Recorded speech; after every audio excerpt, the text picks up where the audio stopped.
സന്ദർശകരുടെ എണ്ണത്തിൽ പുതിയ റെക്കോർഡിടുകയാണ് അറേബ്യൻ ട്രാവൽ മാർട്ട്. ദുബായിൽ നടന്ന 4 ദിവസത്തെ പ്രദർശനമേളയിൽ 46,000-ലധികം പേരാണ് സന്ദർശകരായി എത്തിയത്. അടുത്ത വർഷത്തെ അറേബ്യൻ ട്രാവൽ മാർക്കറ്റ് ഏപ്രിൽ 28-ന് തുടങ്ങും. 41,000 സന്ദർശകരെത്തുമെന്ന് പ്രതീക്ഷിച്ചിരുന്ന അറേബ്യൻ ട്രാവൽ മാർക്കറ്റിൽ 46,000-ലധികം പേരാണ് എത്തിയത്. സന്ദർശകരുടെ എണ്ണത്തിൽ മുൻ വർഷത്തെ അപേക്ഷിച്ച് 15% വർധന ഇത്തവണയുണ്ടായി. 4 ദിവസത്തെ മേളയിൽ 160 രാജ്യങ്ങൾ പങ്കെടുത്തു. സർക്കാരിതര മേഖലകളിൽ നിന്നായി 2,600 പ്രദർശകരാണ് അറേബ്യൻ ട്രാവൽ മാർക്കറ്റിന് എത്തിയത്.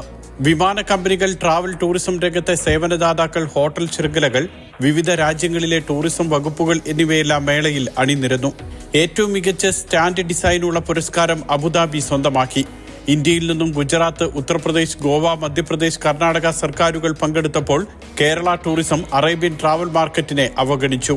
2025-ലെ അറേബ്യൻ ട്രാവൽ മാർക്കറ്റ് ഏപ്രിൽ 28-ന് തുടങ്ങി മെയ് 1-ന് സമാപിക്കും. Mathrubhumi news, Dubai.